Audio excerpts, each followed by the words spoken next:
Assalamualaikum warahmatullahi wabarakatuh. Anak-anak, jumpa lagi dengan Ibu Lina Hasanah SPD, Guru Bahasa Indonesia dari SMA Negeri 1 Ciledug, Kabupaten Cirebon. Kali ini kita akan membahas teks ceramah di kelas 11 untuk IPA ataupun IPS semester ganjil tahun pelajaran 2022-2023. Anak-anak, ada 3 materi yang akan kita bahas dalam video pembelajaran kali ini. Mari kita lihat. Yang pertama, pengertian teks ceramah. Yang kedua, struktur teks ceramah. Dan yang ketiga, kebahasaan teks ceramah. Mari kita simak materi yang pertama, yakni tentang pengertian teks ceramah. Teks ceramah adalah teks yang berisi pemberitahuan, penyampaian suatu informasi, baik pengetahuan maupun informasi umum lainnya, untuk disampaikan di depan orang banyak oleh pakar atau orang yang menguasai bidangnya, baik secara langsung maupun melalui media elektronik dan digital. Pembahasan selanjutnya yakni tentang struktur teks ceramah. Struktur teks ceramah terbagi menjadi 3 bagian. Yang pertama terdiri dari pendahuluan atau tesis. Yang kedua terdiri dari isi atau rangkaian argumen.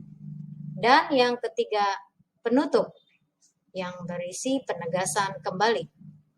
Di dalam pendahuluan berisi isu permasalahan dan pandangan umum penulis. Lalu pada bagian isi di dalamnya berisi pendapat-pendapat dan penyampaian fakta-fakta. Lalu pada bagian penutup berisi simpulan atau bisa pula berupa rangkuman. Anak-anak, berikut ini kaidah kebahasaan yang banyak digunakan dalam teks ceramah. Yang pertama, banyak memakai kata ganti orang pertama tunggal dan kata ganti orang kedua jamak sebagai sapaan. Kata ganti orang pertama contohnya adalah saya, aku, dan kami sebagai kata ganti orang pertama jamak yang mengatasnamakan kelompok.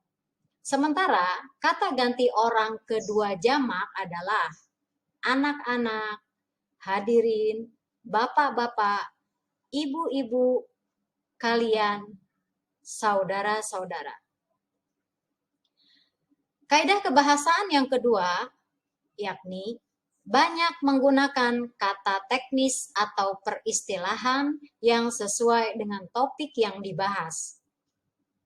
Misalnya, jika topik yang dibahas adalah kebahasaan atau sastra, maka istilah-istilah yang muncul bisa meliputi prosa, puisi, etika berbahasa, sarkasme, majas, kesantunan berbahasa, dan lain-lain.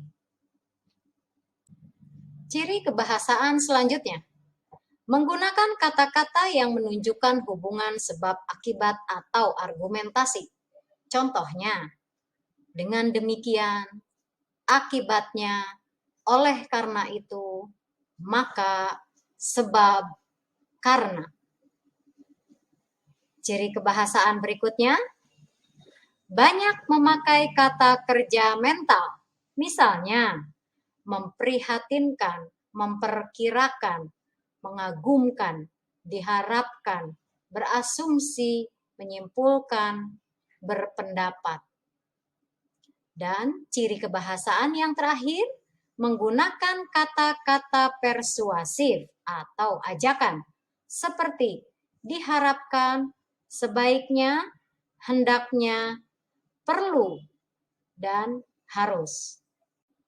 Nah, anak-anak, berikut adalah contoh teks ceramah yang bertopik pentingnya berbahasa santun. Dalam tayangan ini, teks tersebut sudah diidentifikasi struktur teksnya, dari mulai pembukaan atau pendahuluan, kemudian berisi rangkaian argumen, dan struktur yang ketiga adalah penutup, Dan struktur yang ketiga adalah penutup atau sebagai penegasan ulang. Sebagai tugas kalian di rumah, silahkanlah kalian identifikasi kaidah kebahasaan yang terdapat dalam teks tersebut berdasarkan materi yang telah dibahas. Demikian anak-anak pembelajaran kita kali ini.